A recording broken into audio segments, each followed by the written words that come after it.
വിശുദ്ധ വേദപുസ്തകത്തിലെ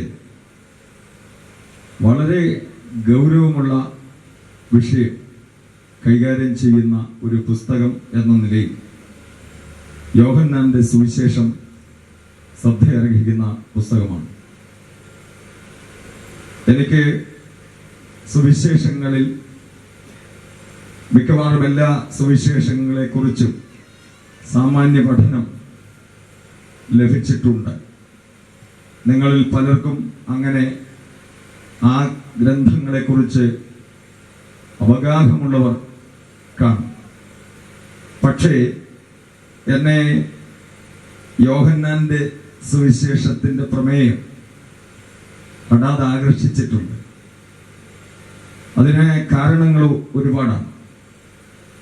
അതെല്ലാം നിരത്തുവാൻ ഞാൻ ഈ സമയം വിനിയോഗിച്ച ഞാൻ പറയാൻ ഉദ്ദേശിക്കുന്ന കേന്ദ്ര വിഷയം അവതരിപ്പിക്കാൻ കഴിയാതെ പോകും എന്നുള്ളത് കൊണ്ട് വളരെ കൃത്യമായി നമ്മൾ ഇന്ന് രാത്രി ചിന്തിക്കുന്ന വിഷയത്തിലേക്ക് ഞാൻ കടക്കുകയാണ്. എങ്കിലും ഒരു സന്ദേശം നാം കേൾക്കുമ്പോൾ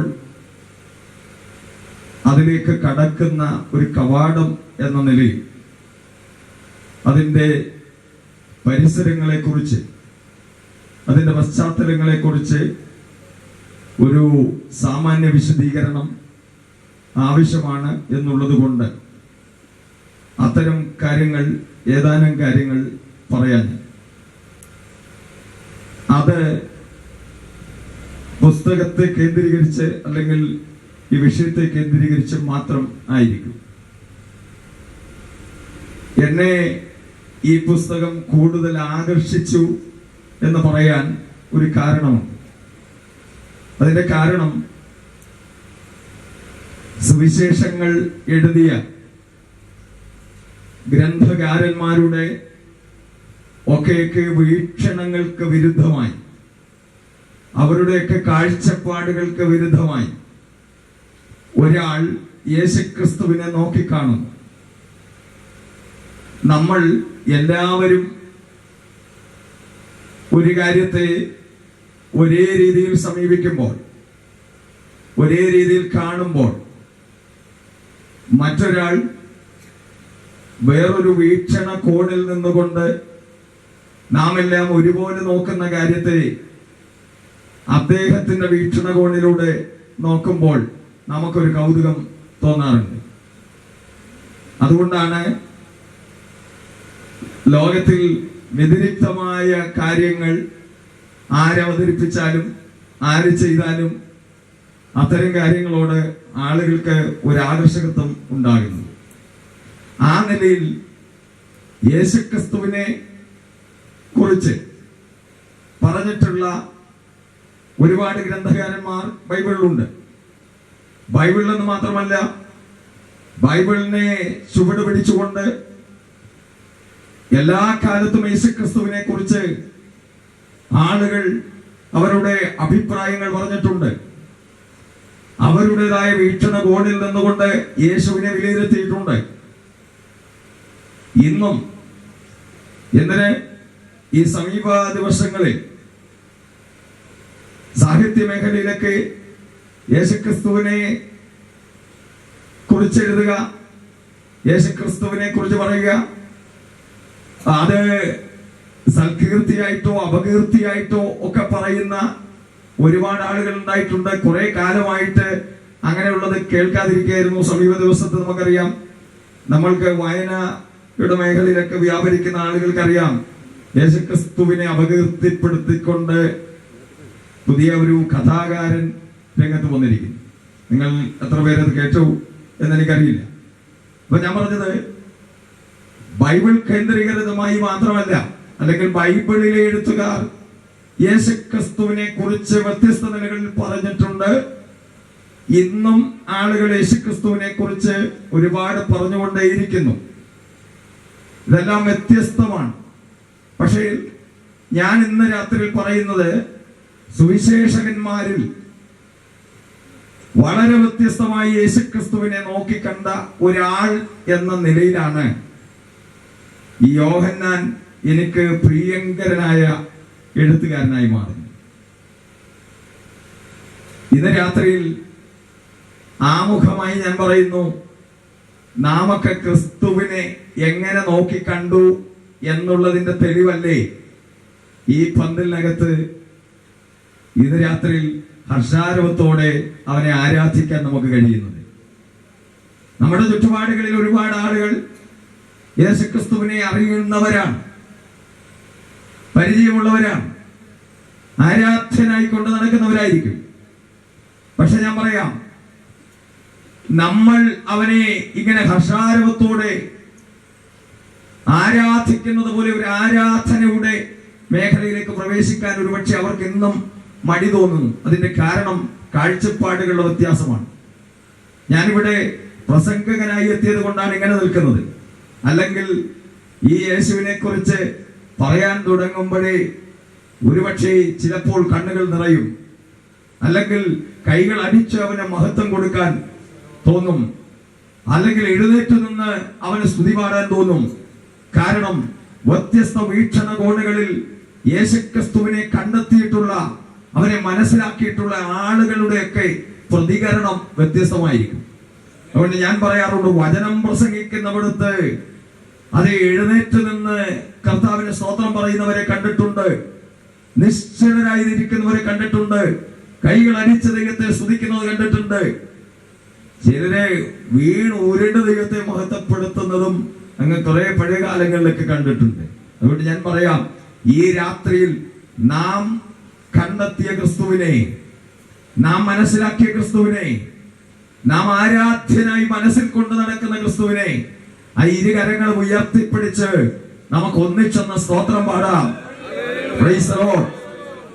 ഒരുപാട് ആളുകൾ യേശുക്രിസ്തുവിനെ കുറിച്ച് വ്യത്യസ്ത വീക്ഷണകോണിൽ അവന് സൽകീർത്തിയായും അപകീർത്തിയായും അവനെ അപഹസിച്ചുകൊണ്ടും പറയുമ്പോൾ, ഈ രാത്രിയിൽ എനിക്കറിയാം ഇവിടെ വന്നിരിക്കുന്നവർക്ക് അവനെ കുറിച്ച് 1000 വാക്കുകളിൽ പറയാനുണ്ടാകും. അതുകൊണ്ട് അതെല്ലാം പറയാൻ നമുക്ക് കഴിയില്ലല്ലോ.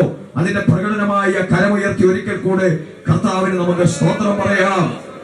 ഈ യേശു നമ്മുടെ ജീവിതത്തിൽ വരുത്തിയ മാറ്റത്തിനൊരു സ്തോത്രം പറയാം. ഇന്ന് രാത്രി ഇവിടെ വന്നിരിക്കുന്നവരോട് പറയുന്നു, അവന്റെ ഈ ശബ്ദം നിങ്ങൾ ഇന്ന് രാത്രി കേൾക്കുമ്പോൾ നിങ്ങൾ പോലും അറിയാതെ നിങ്ങളുടെ ജീവിതത്തെ പരിവർത്തനത്തിന്റെ പുതിയ ബന്ധാവിലേക്ക് നയിക്കാൻ ഈ വചനത്തെ കഴിയും എന്നുകൂടിയുള്ള വിശ്വാസം എനിക്കുണ്ട്, ഇവിടെ വന്നിരിക്കുന്നവർക്കുണ്ട്. അതുകൊണ്ട് ശ്രദ്ധയോടെ കേൾക്കുക. ഞാൻ പറഞ്ഞത്, യേശുക്രിസ്തുവിനെ കുറിച്ച് സുവിശേഷകന്മാരുടെ വീക്ഷണങ്ങൾ നമ്മൾ പരിശോധിച്ചാൽ യോഹന്നാൻ വളരെ വ്യത്യസ്തൻ. അതിന്റെ കാരണം പറയാം. സുവിശേഷകന്മാർ യേശുക്രിസ്തുവിന്റെ പ്രാദുർഭാവം, അവന്റെ ഉത്ഭവം, അത് സംബന്ധിച്ച് അവർ ചില വഴികൾ കോറിയിടാൻ തുടങ്ങുമ്പോൾ അവർ അന്വേഷിച്ച ചരിത്രാന്വേഷണത്തിന്റെ ചുവട് പിടിച്ചുകൊണ്ട് ക്രിസ്തുവിന്റെ ആരംഭം അവരിൽ പലരും രേഖപ്പെടുത്തിയത് എവിടെ നിന്നായിരുന്നു? അവരിൽ പലരും യേശുക്രിസ്തുവിന്റെ ആരംഭം രേഖപ്പെടുത്തിയത് അങ്ങ് ബേത്ലഹേമിലെ പുൽക്കൂട്ടിൽ നിന്നാണ്. ഹല്ലേലൂയ. അതിലെന്തെങ്കിലും ആശയപ്പിശകുണ്ട് എന്ന് ഞാൻ പറയുന്നില്ല. പക്ഷേ അവരുടെ അന്വേഷണത്തിൽ അവിടെ വരെ എത്താൻ കഴിഞ്ഞുള്ളൂ. ഇന്ന് ഞാൻ ഓരോന്നും അങ്ങ് കയറി പറഞ്ഞു പോകുന്നത് ശ്രോതാക്കൾ ആ ഭാഗം കൂടെ ചിന്തിക്കാൻ വേണ്ടിയാണ്. ഒരു കാര്യം വ്യക്തമാണ്, യേശുക്രിസ്തുവിനെ കുറിച്ചുള്ള സത്യാന്വേഷികളുടെ അന്വേഷണം എല്ലാ കാലത്തും തുടർന്നുകൊണ്ടേയിരിക്കുകയാണ്. ചിലർ ആ അന്വേഷണം ഏതാണ്ട് പുൽക്കൂട് കൊണ്ടൊക്കെ അവസാനിപ്പിക്കും. ചില ആളുകൾ ആ അന്വേഷണം ഏതാണ്ട് കാൽവറി കുരിശ് കൊണ്ടൊക്കെ അവസാനിപ്പിക്കും. അതിനപ്പുറത്തേക്കൊന്നുമില്ല. പിന്നെ ആ അന്വേഷണം അവിടെ നിർത്തിയിട്ട് അവർ ലൗകിക കാര്യങ്ങളിലേക്കൊക്കെ തിരിയുക. പക്ഷേ എനിക്കൊരു കാര്യം അറിയാം, ഇന്നിവിടെ വന്നിരിക്കുന്നവർ യേശുക്രിസ്തുവിന്റെ കാൽവറിയുടെ ആ സ്മരണ കൊണ്ട് മാത്രം നമ്മൾ നിർത്തുന്നതല്ല, ഇനിയും സംഭവിക്കാൻ പോകുന്ന ഒരു പുനരാഗമനത്തിന്റെ പ്രതീക്ഷയെക്കുറിച്ചും അന്വേഷിക്കുന്നവരാണ് നമ്മളിൽ പലരും. ഇന്ന് രാത്രി യേശുക്രിസ്തുവിനെ ഞാൻ വാതോരാതെ പ്രസംഗിക്കാൻ സന്നദ്ധരാകുന്നതിന്റെ കാരണം ഒരു പുൽക്കൂട് കൊണ്ടോ ഒരു കാൽവരി കൊണ്ടോ പരിസമാപിക്കുന്നതല്ല ക്രിസ്തുവിന്റെ ചരിത്രം. പിന്നെയോ അവന്റെ പുനരാഗമനം കൂടെ കാലം പ്രതീക്ഷിക്കുന്നു. അതുകൊണ്ട് ഇന്ന് രാത്രിയിൽ വളച്ചുകെട്ടില്ലാതെ ഞാൻ വിളിച്ചു പറയുന്നു, യേശുക്രിസ്തുവിനെ കുറിച്ച് അന്വേഷിച്ചവരൊക്കെ അവരുടെ അന്വേഷണത്തിന് പല മേഖലയിൽ കൊണ്ട് വിരാമക്കുത്തിട്ട് ഇരിക്കുമ്പോൾ, അങ്ങനെയുള്ള ആളുകൾ ഇന്ന് ഞങ്ങൾ ശ്രദ്ധിക്കുന്നുണ്ടെങ്കിൽ ഈ കാലം അടുത്ത ഭാവിയിൽ കേൾക്കാൻ പോകുന്ന കാഹളനാദം അത് മറ്റാരുടെയുമല്ല, എന്റെ നസ്രായന്റെ കാഹളനാദമായിരിക്കും. ആ കാഹളനാദത്തെ കുറിച്ച് പ്രതീക്ഷയില്ലാതെ യേശുക്രിസ്തുവിനെ കുറിച്ച് എന്തെങ്കിലും അന്വേഷിച്ച് തീർന്നു എന്ന് കരുതിയെങ്കിൽ സുഹൃത്ത്, തീർന്നില്ല. ഞങ്ങൾ വചനാധിഷ്ഠിതമായിട്ട് വിളിച്ചു പറയുന്നു, അടുത്ത കാലഘട്ടത്തിൽ ഈ ഭൂലോകം കേൾക്കാൻ പോകുന്ന മഹാകാഹളം നമ്മുടെ കർത്താവിന്റെ പുനരാഗമനത്തിന്റെ ആ കാഹളം തന്നെ ആയിരിക്കും. പ്രത്യാശയുള്ളവരെ കരങ്ങൾ ഉയർത്തിപ്പിടിച്ച് ഇന്ന് രാത്രി നസ്രായനെ സ്തോത്രം പറയാം. Price the Lord, hallelujah. അപ്പോൾ യോഹന്നാന്റെ അന്വേഷണമാണ് നമ്മുടെ വിഷയം. പക്ഷേ യോഹന്നാന്റെ അന്വേഷണത്തിന്റെ പ്രസക്തി എന്ത് എന്ന് മനസ്സിലാക്കണമെങ്കിൽ യോഹന്നാനോടൊപ്പം ആ ക്രിസ്തുവിന്റെ ചരിത്ര രചനയ്ക്ക് വേണ്ടി മുതിർന്നിട്ടുള്ള ആളുകൾ എവിടെ നിന്നാണ് അവനെ കണ്ടെത്തിയത്? അവർ യേശുക്രിസ്തുവിന്റെ ഉത്ഭവം അന്വേഷിച്ചപ്പോൾ അവരെല്ലാം ബെത്ലഹേമിലെ പുൽക്കൂട് കൊണ്ട് അവിടെ നിന്ന് തുടങ്ങുകയാണ്. അതിനപ്പുറത്തേക്ക് പോകാൻ കഴിഞ്ഞിട്ടില്ല. നമുക്ക് എത്തിപ്പെടാൻ കഴിഞ്ഞിട്ടില്ല എന്നുള്ളത് കൊണ്ട് സത്യം അവിടെ വരെ ഉള്ളൂ എന്ന് ശാഠ്യം പിടിക്കരുത്. പല ആളുകളും അങ്ങനെയാണ്, ഞങ്ങൾ ഇവിടെ വരെ എത്തിയിട്ടുള്ളൂ, അതുകൊണ്ട് ഇതാണ് സത്യം. അല്ല, നമ്മളെത്തപ്പെടുന്നത് വരെയല്ല സത്യം, അതിനപ്പുറത്തേക്ക് സത്യമുണ്ടോ എന്ന് അന്വേഷിക്കുന്ന സത്യാന്വേഷികൾക്ക് എല്ലാ കാലത്തും അങ്ങ് അപ്പുറത്തേക്ക് ക്രിസ്തുവിനെ അറിയാൻ കഴിയുന്നു, അനുഭവിക്കാൻ കഴിയുന്നു. അതുകൊണ്ടാണ് ഇന്ന് രാത്രിയിൽ വ്യത്യസ്ത അനുഭവങ്ങളോടെ നമ്മൾ ഇവിടെ ഇരിക്കുന്നത്. ഓരോരുത്തരോടും ക്രിസ്ത്വാനുഭവം എന്താണ് എന്ന് ചോദിച്ചാൽ അവരുടെ എല്ലാം അനുഭവങ്ങളുടെ വിശദീകരണത്തിന് വൈജാത്യങ്ങൾ ഉണ്ടായിരിക്കും, വിഭിന്നമായ ആശയങ്ങൾ ഉണ്ടായിരിക്കും. ഞാൻ പറഞ്ഞത്, നമ്മൾ കണ്ടെത്തിയത് മാത്രമാണ് സത്യം എന്ന് കരുതരുത്, അതിനപ്പുറത്തുണ്ട്. അത് നമുക്ക് തെളിയിച്ചു തരുന്നത് ഒരുപറ്റം സുവിശേഷകന്മാർ അവർ ക്രിസ്തുവിനെ അന്വേഷിക്കുമ്പോൾ ബെത്ലഹേമിലെ പുൽക്കൂട്ടിൽ നിന്ന് ആരംഭിക്കുന്നു. പക്ഷെ യോഹന്നാന് തോന്നി അതല്ലല്ലോ, ഈ ചരിത്രം കടക്കുന്ന, കാലം കടക്കുന്ന, ഈ സമയമൊക്കെ കടക്കുന്ന ഒരു ചരിത്രത്തിന്റെ അല്ലെങ്കിൽ ചരിത്രാതീതമായ ഒരു ഉത്ഭവത്തിന്റെ പ്രത്യേകത ഈ ക്രിസ്തുവിൽ ഉണ്ടല്ലോ എന്ന് മനസ്സിലാക്കിയത് കൊണ്ട് അങ്ങനെ അന്വേഷിച്ച യോഹന്നാൻ പറഞ്ഞു, ഞാൻ കണ്ടെത്തിയ ക്രിസ്തുവിന്റെ ഉത്ഭവം അത് ഈ പുൽക്കൂട്ടിലല്ല, മറിച്ച് അത് കാലത്തിന്റെയും സമയത്തിന്റെയും സീമ കടന്ന് കാലാതീതമായ ഒരു ചരിത്രമുള്ളവനാണവൻ. അതുകൊണ്ട് യോഹന്നാൻ പറഞ്ഞു തുടങ്ങുന്നു, അവൻ പുൽക്കൂട്ടിൽ നിന്നുള്ളവനല്ല, അവൻ ആദിയിൽ നിന്നുള്ളവനാണ്. Price the Lord. ഇന്ന് രാത്രി എത്ര പേർക്ക് ആനന്ദമുണ്ട് ആദിയിൽ നിന്നുള്ളവനെ കുറിച്ച് കേൾക്കുന്നതിൽ? അതുകൊണ്ട് ഞാൻ ഇങ്ങനെ വിളിച്ചു പറയാറുണ്ട്, അങ്ങനെ അത് ജപ്പാനിൽ നടന്നതുപോലെ ഒരു ഭൂകമ്പം ഉണ്ടായാലും ആദിയിൽ നിന്ന് ഉള്ളവരെ അനുഭവിച്ചറിഞ്ഞവർക്ക് ഒരു വിഭ്രമവുമില്ല. കാരണം ഈ ഭൂമി ഉത്ഭൂതമാകുന്നതിന് മുൻപ് ഉണ്ടായിരുന്ന ഒരുവനാണ് നമ്മുടെ ആരാധനായ ക്രിസ്തു. Price the Lord. അങ്ങനെ ക്രിസ്തുവിനെ അറിയുന്നത് കൊണ്ടാണ് നമ്മൾ യേശു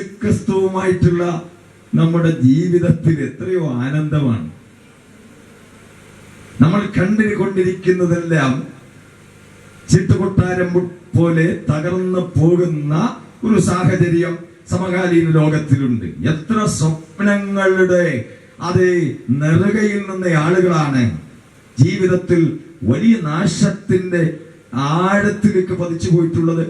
അതുകൊണ്ട് ഇന്ന് സുവിശേഷം കേൾക്കുന്നവരോട് ഒരു കാര്യം പറയാം: നിങ്ങൾ സ്വപ്നത്തിന്റെ നെറുകയിലാണെങ്കിലും ഒരു സെക്കൻഡ് പോലെ നമ്മുടെ ജീവിതത്തെ മുഴുവൻ മാറ്റിമറിക്കുന്ന വലിയ ട്രാജഡി, ദുരന്തങ്ങൾ സംഭവിക്കുന്നത്. പക്ഷേ അത്തരം ഒരു ദുരന്തം ഈ ഭൂമുഖത്ത് ഇനിയും സംജാതമായാലും ഭയപ്പെടാത്ത ഒരു കൂട്ടം ആളുകളൂടെ ഉണ്ട്. അതാരാണ്? അത് ക്രിസ്തു സഹിതരാണ്. അതാരാണ്? അത് ക്രിസ്തുവിന്റെ ആരംഭം എവിടെയാണ് എന്ന് തിരിച്ചറിഞ്ഞവരാണ്. യോഹന്നാൻ പറഞ്ഞു, ഇവൻ കേവലം പുൽക്കൂടിന്റെ ആളല്ല. ചില ആളുകൾ പോലും യേശുക്രിസ്തുവിനെ ഇതുപോലെ ഏതെങ്കിലും പ്രത്യേക കേന്ദ്രങ്ങളിൽ തളച്ചിടാനുള്ള പരിശ്രമമുണ്ട്. പക്ഷേ ഞാൻ പറയുന്നു, ക്രിസ്തു അതിനൊക്കെ അപ്പുറത്തുള്ള ഒരാളാണ്. അങ്ങനെ ക്രിസ്തുവിനെ മനസ്സിലാക്കുന്നത് കൊണ്ടാണ് ഈ ഉലക ചരിത്രത്തിൽ ക്രിസ്തു നിഷേധത്തിന് വേണ്ടി നാസ്തികന്മാരും യുക്തിവാദികളും പിന്നെ കഥാകാരന്മാരും ചലച്ചിത്രകാരന്മാരും ഒക്കെ ഇറങ്ങി വന്നിട്ട് പോലും ഈ ക്രിസ്തുവിന്റെ വ്യക്തിപ്രഭാവത്തെ ഒന്നും ആക്ഷേപിക്കാന്, അതിനെ ഇടിച്ചു കാണിക്കാനും ആർക്കും കഴിഞ്ഞിട്ടില്ല. കാരണം ഈ ഭൂമുഖത്ത് ക്രിസ്തു വന്നെങ്കിലും അവന് കലാതീതമായ, ചരിത്രാതീതമായ ഒരു ഉദ്ഭവത്തിന്റെ ഉടമയാണ് എന്നുള്ളതാണ്. ക്രിസ്തുവിനെ അങ്ങനൊന്നും ആർക്കും ആക്ഷേപിക്കാനോ പോറലേൽപ്പിക്കാനോ കഴിയുകയില്ല. സ്തോത്രം.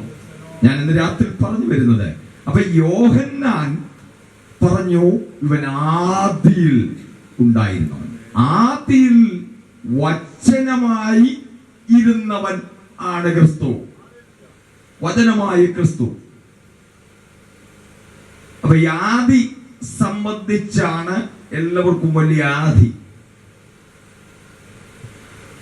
എവിടെയൊക്കെ ആദി സംബന്ധിച്ചുള്ള സംവാദമോ ചർച്ചയോ ഒക്കെ നടന്നിട്ടുണ്ടോ അവിടെ എല്ലാം ആദി സംബന്ധിച്ച് പറയുമ്പോഴേ വലിയ ആദി കയറുന്ന ആളുകൾ. കാരണം ആദിയെക്കുറിച്ച് അസന്നിഗ്ധമായി പ്രസ്താവിക്കാൻ ശേഷിയുള്ള ആളുകളൊന്നും ഈ ഉലകത്തിൽ ഉണ്ടായിട്ടില്ല. അങ്ങനെ ഒരാൾ ഉണ്ടായിട്ടുണ്ടെങ്കിൽ അത് ആദിയിൽ ഉണ്ടായിരുന്നവനാണ്. അതാരാണ്? അത് നമ്മുടെ കർത്താവല്ല. എന്താ ദൈവമക്കളെ, വിടുതലെന്ന് പറയാത്തത് കൊണ്ടാണ് ഒരു സന്തോഷം വരാത്തത്. എന്നാ ഇന്ന് രാത്രി ഞാനത് പറയുമെന്ന് നിങ്ങൾ വിചാരിക്കുകയേ വേണ്ട. സ്തോത്രം. അത് ഞാൻ പറഞ്ഞില്ലേലും നടക്കേണ്ട കാര്യം. കാരണം ഇത് കേൾക്കുന്നിടത്ത് അതൊക്കെ നടന്നോളൂ. പക്ഷെ നമുക്ക് സന്തോഷമുള്ള കാര്യം, ഈ ആദിയെക്കുറിച്ച് പറയാൻ ശേഷിയുള്ള ഒരാളുണ്ടെങ്കിൽ അത് നസ്രായനാണ് എന്നാ ഞാൻ പറഞ്ഞു. കാരണം അവന് മാത്രമേ ഈ ആദിയെക്കുറിച്ച് നന്നായി അറിയൂ. അതാണ് യോഹന്നാൻ പറഞ്ഞു, ആദിയിൽ വചനമുണ്ടായി. അപ്പം ആദി സംബന്ധിച്ച് ലോക ചരിത്രത്തിലെ ബുദ്ധിരാക്ഷസന്മാരൊക്കെ കൂടിയുള്ള സംവാദങ്ങളിലും ചർച്ചകളിലും ഒക്കെ ഉരുത്തിരിഞ്ഞു വന്നിട്ടുള്ള പുതിയ പുതിയ കണ്ടെത്തലുകളുണ്ട്. അതിന്റെ പഴയ കാലങ്ങളൊക്കെ നമുക്കറിയാം. അപ്പോ വാസ്തവത്തിൽ ഏത് ആണ് ആദി എന്നതിനെ സംബന്ധിച്ച് വസ്തുനിഷ്ഠമായി വിലയിരുത്തിയ ഒരു പുസ്തകം ഉണ്ടെങ്കിൽ അത് വിശുദ്ധ ബൈബിളാണ്. പിന്നെ അത് ഏതാണ് എന്ന് ചിന്തിക്കുന്നതിനാ പ്രശ്നം. അപ്പൊ നമ്മൾക്ക് ബൗദ്ധിക ശേഷി ഉണ്ടെന്ന് പറയുന്ന പല ആളുകൾ പോലും അവർ ധരിച്ചു വച്ചിരിക്കുന്നത് എവിടെയാണെന്നറിയാം. ഞാൻ പ്രസംഗിച്ചിടത്തൊക്കെ ചോദിച്ചിട്ടുള്ള ഒരു കാര്യമുണ്ട്. ഈ വേദപുസ്തകം പ്രധാനമായും രണ്ട് ആദിയെക്കുറിച്ച് പരാമർശിക്കുന്നുണ്ട്. ഒന്ന്, നമുക്കെല്ലാം അറിയാവുന്ന ആദി, ഉൽപ്പത്തി പുസ്തകം 1-ാം അധ്യായം 1-ാം വാക്യം. എന്താ അവിടെ? ആദിയിൽ ദൈവം ആകാശവും ഭൂമിയും സൃഷ്ടിച്ചു എന്നാ. അപ്പൊ അതാണ് ഒരു ആദി. പിന്നത്തെ ആദിയാണ് നമ്മള് രണ്ടാമത് പറഞ്ഞ ആദി. ആദിയിൽ വചനം ഉണ്ടായിരുന്നു. അപ്പൊ ഇങ്ങനെ രണ്ട് ആദി. ഒരിടത്ത് പ്രഭാഷണം കഴിഞ്ഞപ്പോൾ ഒരാൾ എന്നോട് പറഞ്ഞു, എന്റെ പാസ്റ്ററെ, സത്യത്തിൽ രണ്ട് ആദി ഉണ്ടെന്ന് പറഞ്ഞപ്പോഴേ എനിക്ക് അങ്ങ് ആദി കയറിയിരുന്നു. പക്ഷെ പ്രസംഗം തീർന്നപ്പോ ആദി പോയി. ഇന്നും ആദിയെ കുറിച്ച് വല്ലാത്ത ആദി കൊണ്ട് നടക്കുന്ന ആളുകളുണ്ട്. ഞാൻ പറയാം, എത്തിക്കോരോ, ഇടമറുകോ, ചാൾസ് ഡാർവിനോ അവരുടെ പിൻഗാമികളായി വന്നിട്ടുള്ള ഒരാൾക്കും ഇതേക്കുറിച്ചൊന്നും അസന്നിഗ്ധമായി പറയാൻ ശേഷിയില്ല.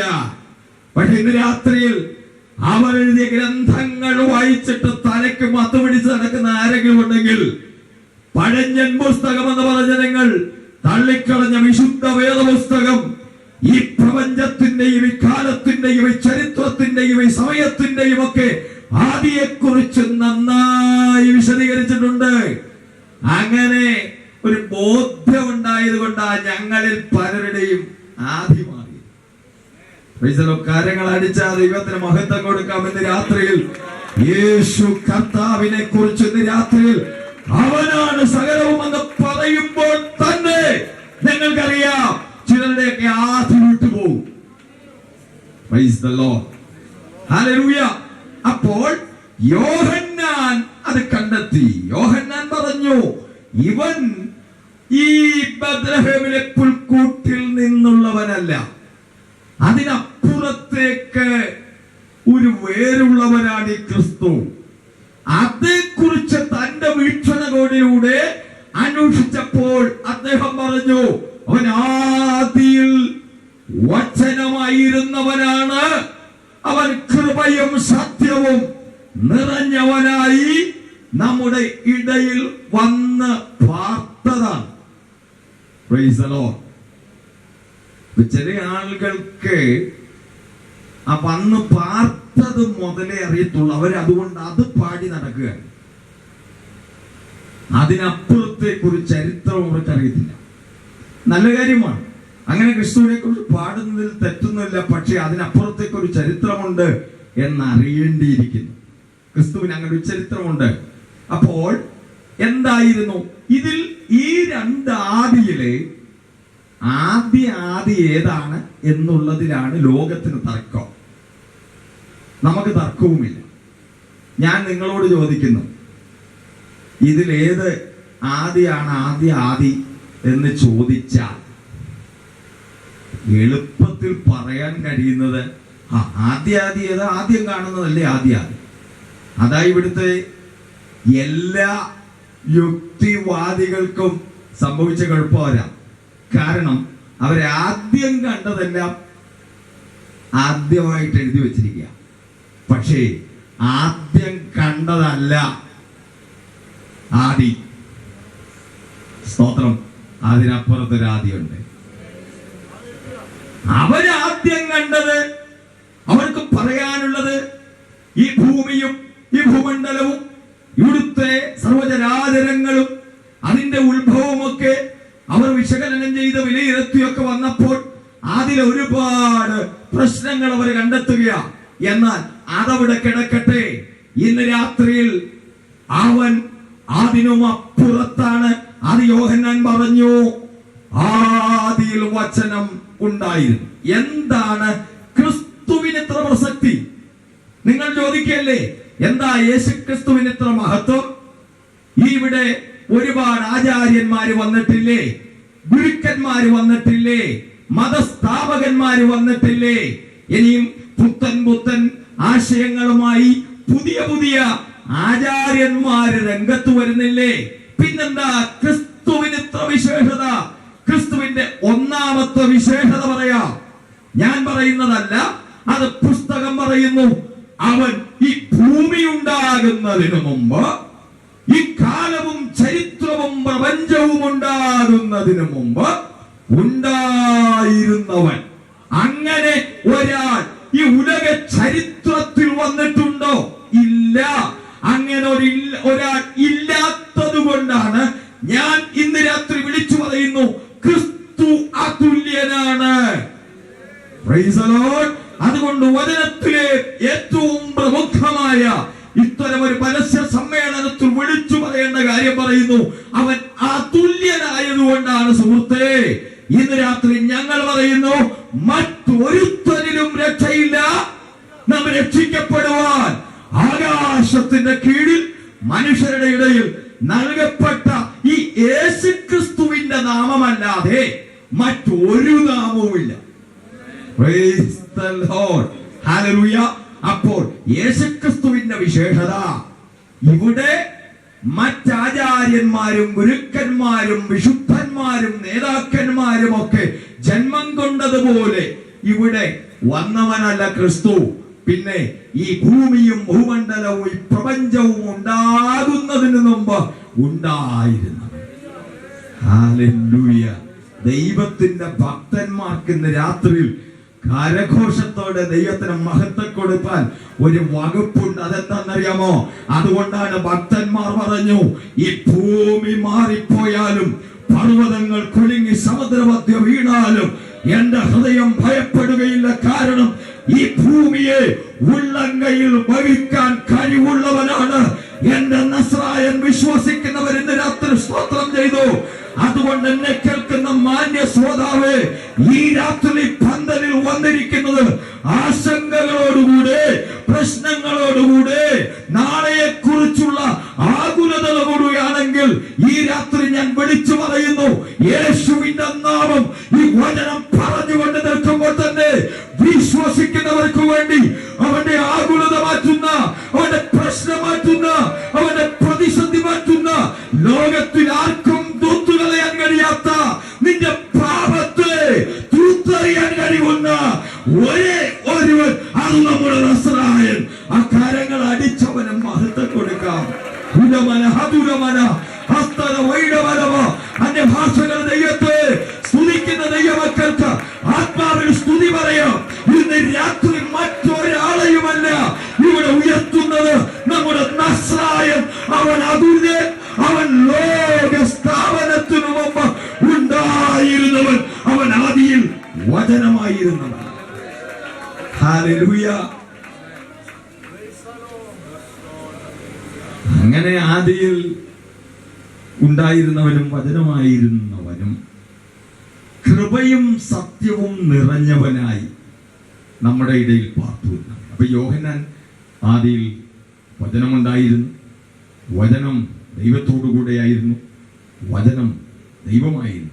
വചനത്തിന്റെ ദൈവത്വം, വചനത്തിന്റെ നിത്യത, ഇതൊക്കെയാ യോഹന്നാൻ പറയുന്നത്. അപ്പം അവൻ വചനമായിരുന്നു, ആ വചനത്തിന്റെ ദൈവത്വം, ആ വചനത്തിന്റെ നിത്യത, അതെല്ലാം പറയാൻ ഈ രാത്രിയിൽ പരിശ്രമിക്കുന്നില്ല.